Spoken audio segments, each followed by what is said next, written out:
it leaves me with a very, very, very tough decision. And that basically is... Hi guys, and welcome back to Archie Hamilton Racing. You currently join me in London. I'm in Mayfair because I'm trying to hunt down where a couple of very, very cool cars are. What am I meaning? I'm meaning G-Wagons. And in terms of G-Wagons, there is every single range of G-Wagon is going to be in one location right now. And I've just been trying to find them in a muse in London.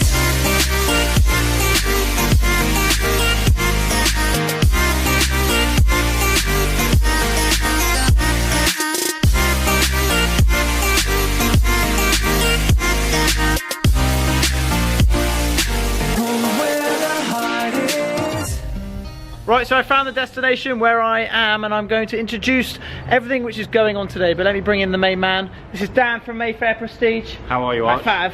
How are you? You've just invited me down, oh, I'm very well. But you've invited me down very last minute. Very last minute. To show me what is a ridiculous lineup of G-Wagons. You have every single G-Wagon which has ever been created, is that right? Or do we have the oldest one, do we? Yeah, but I think it's pretty much a royal flush bar the Launderlay. I know people in the comments probably say, where's the Launderlay? But this is ridiculous, and you are going to take us through, and then we are going to go out in one mega car, aren't we? All mic'd up now, so look, you're a true pro. I'm telling you, I'm killing the game. Mate, you're changing the game. Mate, you've changed the game already, and you haven't even started. Watch out. Hey, G500 convertible. Yes. 2011 car. Yeah. Quite rare, not many in numbers. How many? Summer. How many? Don't know. Not many. Not many. But it's quite cool how it is a convertible, isn't it? Yeah, you don't see many. Yeah, I've never actually seen one of them on the road. No, Genuinely haven't. They're pretty cool. They're very cool. You know, a bit different. How much are they? I think this one's up at 1,799.50. They hold their value so well. Yeah, they're doing really well. Really well. They're really popular. Okay, so that is very cool. And then we walk down the line, and then we walk down the line to... G Brabus. A Brabus.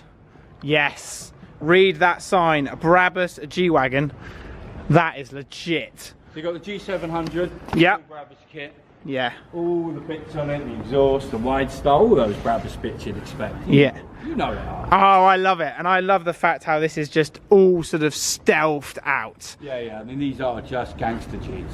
Gangster Gs. And look at it. It's just so cool. Look at, well, this interior is very nice as well. Yeah, but you know something, these days, funny enough, you're better off to leave the interior standard. Really? Yeah, because Mercedes do such nice interiors, I think, with this new Designo stuff. Carbon fibre. Yeah, everywhere. Carbon fibre here.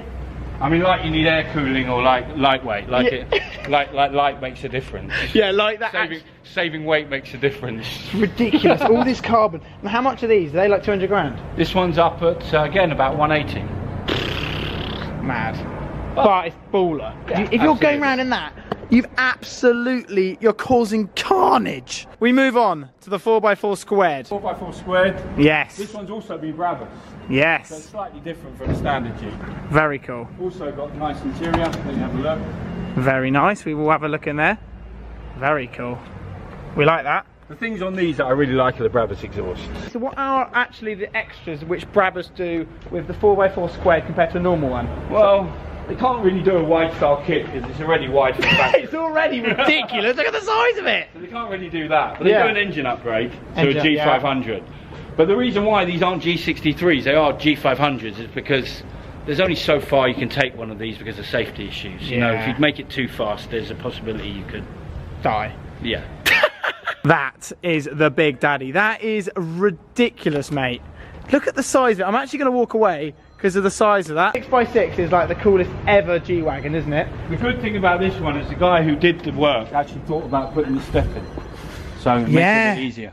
Oh, what? Do they not all come with steps? No, they don't. Really? Because that one, the 4x4 hasn't got. You can get it fitted, but the 4x4 hasn't got a step, so it does help having that step. Mate, this is the best thing I've ever seen. I've actually seen it before at yours, but just seeing it again, it never fails to amaze me. I'm actually going to walk back here because the back of it is just carnage, isn't it? Yeah, that flatbed is really pretty cool. That is cool. Right, should we show the interior because you've shown this before on the channel? Yeah, it's a Mansouri. Look at that. So it's full Mansory interior. Full Mansory interior. One thing, let me apologise, the cars aren't that clean. That's alright, don't worry about that. It's not easy to wash 5 cars. No, don't worry about that. The original owner of this spent literally a fortune doing this work at Mansory, and I mean a... So how much is this for sale for? This one's up at 700,000. Right, yeah. But they are short numbers, they didn't make huge amounts. No, they are so ridiculous. Yeah. The fact how you've got all these G-Wagons all lined up is like, I don't think a site has ever been done before. But you probably saw this car when you went to Geneva and did all your stuff there. I have seen it before and I actually really like it. Do you know what I really like about the new one? Yeah, it's all this dash and everything. And it's properly, and do you know what? The best thing is, the fact is, you've still got that door slam. Yeah, they'll never change that. They'll never change that. And that is legit. I'm gonna try and get in this car. Oh, I'm in the 6x6. It is utterly absurd. It is so nice in there. What I want to show you is all this sort of carbon which is everywhere, and not only that, I think the sort of roof lining actually lights up. How crazy how high up I am here.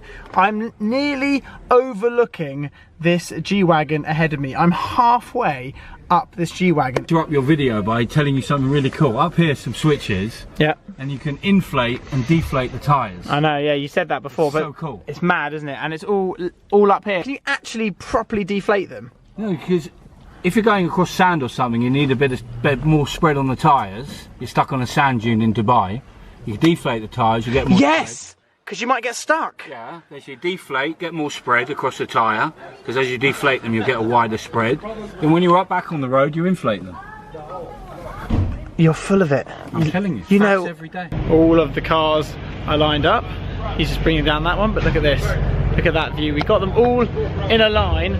Small one to the bigger sort of Brabus, then to the 4x4 squared, which is just ridiculous itself, and then to the big daddy, which is just getting moved. Right, you now join me in the Brabus G-Wagon. I've never driven one of these before, and what we're going to be doing is we are going to be taking this car around London, and we're taking all of them. Well, I'm interested to see what this Brabus drives like, because I've driven the new G-Wagon briefly when I went to Germany, Belgium, and what I want to do is I want to see if this, because I'm on the hunt for my new daily driver, and could a Brabus G-Wagon potentially be that? Well, we're going to find out, and we're going to enjoy this car. Paddles are ridiculous. The carbon fibre, 180 grand.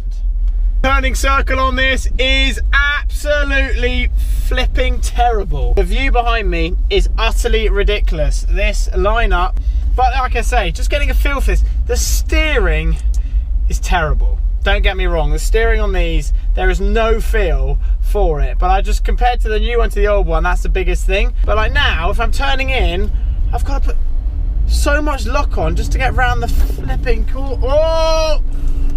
They're not the best. They're not the best in terms of, but they got so much occasion to them. But God, they're bumpy as well. I'm trying to negotiate this while the view behind me is utterly absurd. I've got the 4x4 square directly behind, and then behind him, I've got, all I can see is that 6x6. It's carnage. I'm interested to see what people's reactions are. Oh, full lock again, and then we go right again, full lock again, to see what people's reactions are with these. Could you imagine walking down the street and you see every single G-Wagon? Mad. The Brabus, which I briefly just drove, we've just taken it upstairs, because that's how you have to get all the cars up here. And they go through like this lift where, I don't know if you can see down it or not. So basically, the cars go on this little thing here and come up all the way. It's just a really odd experience driving a G-Wagon. I've driven one before, but never a Brabus one. I love how kitted out they are with the wheels and that sort of stealthed out look that it does have, and it does look good. Is it in contention to be a daily driver?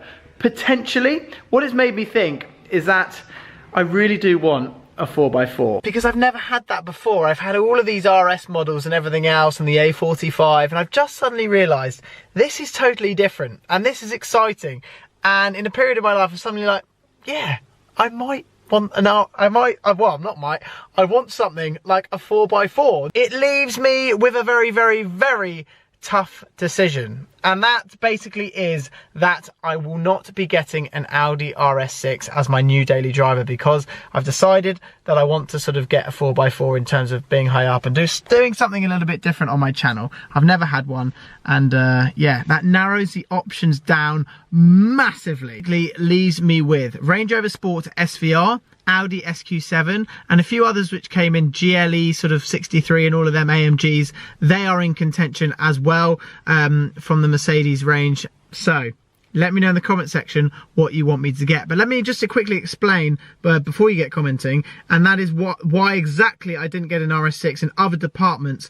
The new one is due very, very shortly, and you can't even test drive a car with Audi. I phoned Audi up and I wanted to test drive one. You can't do that because they are so planned for the new one that you can't even sort of get one from them or anything else. You can't even test drive one. So what I'm saying is that this car is going to be due, I reckon, in Geneva, so February, March time. The new one will be out, and if I had an older one, I would look like I've just got the most outdated car ever. I remember saying when I went on Amazing Drive Road in Wales, why exactly that the RS6 felt very old compared to the RS4, and what I would take, and I would take on, after driving them both back to back on driving road, I'd take the RS4 just because of how much newer it is. I think handling on the RS4 is better, because now there's a bit of understeer coming, it's a little bit lazier, but then when you get to a straight line, there's no comparison.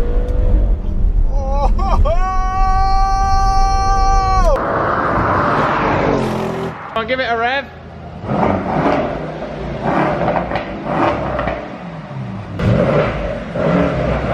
I like this Arch, but from watching your videos, I've learned two things.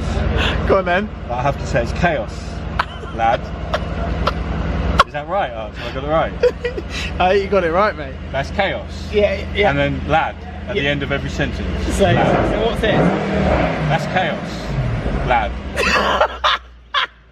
You have to finish the sentence with lad. Chaos you can put in the sentence. Okay, so you can say, this spec is chaos, but then you have to finish with lad. This spec is chaos, lad. SUV. That seems the route that I'm going to be going in. Just makes a lot of sense at the moment. That's not ruling out what an amazing car this E63S is. It's great. Get it in the comment section and let me know. I need to make this decision in 1 to 2 days. That was not planned. Ben Tagan just drove past me and beeped to me at the same time. Leave those comments down below and let me know, and I'm going to make this decision very, very shortly. Don't forget to subscribe if you haven't already, and I will see you all very soon.